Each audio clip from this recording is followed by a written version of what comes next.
प्यारे बच्चों, एक सवाल का जवाब दीजिए।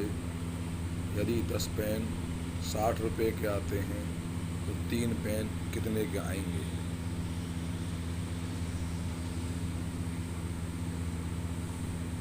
सुनिए, जैसे ही आपने सवाल सुना तो आपके दिमाग में कहीं ना कहीं एक पेन की कीमत निकालने का विचार आया होगा। आपने सोचा होगा 10 पेन 60 रुपये के हैं तो एक पेन 6 रुपये का आया होगा, तो 3 पेन 18 के आए होंगे। जी हाँ, एक की कीमत निकालना ही एक नियम कहलाता है। आज हम इसी के ऊपर सवाल पढ़ेंगे। आइए देखें सवाल कैसे करेंगे। आइए देखो, यदि 10 पेनों की कीमत 60 रुपये हो तो 3 पेनों की क्या कीमत होगी? तो यहाँ पर हम करेंगे 10 पेनों की कीमत बराबर 60 रुपये। अब आपको सबसे पहले एक पेन की कीमत निकालनी है। एक पेन की कीमत, अब आप अनुमान लगाइए, 10 पेन अगर 60 रुपये के आते हैं तो एक पेन की कीमत 60 रुपये से ज़्यादा कम आएगी।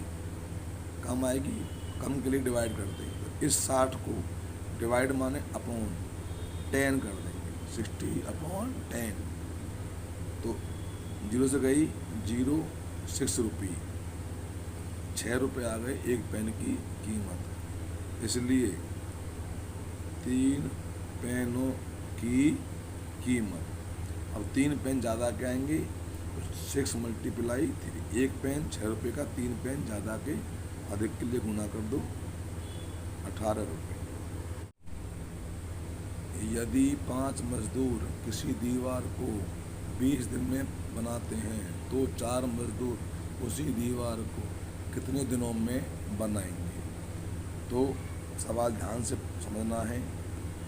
5 मजदूर दीवार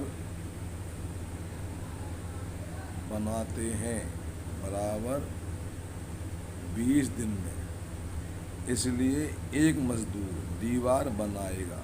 अब आप सोचिए, एक मजदूर दीवार बनाएगा तो 5 मजदूर तो बनाते हैं 20 दिनों में, अब मजदूर रह गया अकेला, तो एक मजदूर पर काम ज़्यादा हो जाएगा, इसलिए वो अधिक दिन लेगा और अधिक के लिए मल्टीप्लाई करते हैं। तो ये 20 पहले आएगा और जो यहाँ 5 है वो यहाँ 5 मल्टीप्लाई करेगा। अधिक के लिए गुणा करते हैं, कम के लिए डिवाइड करते हैं। अब यहाँ लिखेंगे, इसलिए 4 मजदूर दीवार बनाएंगे।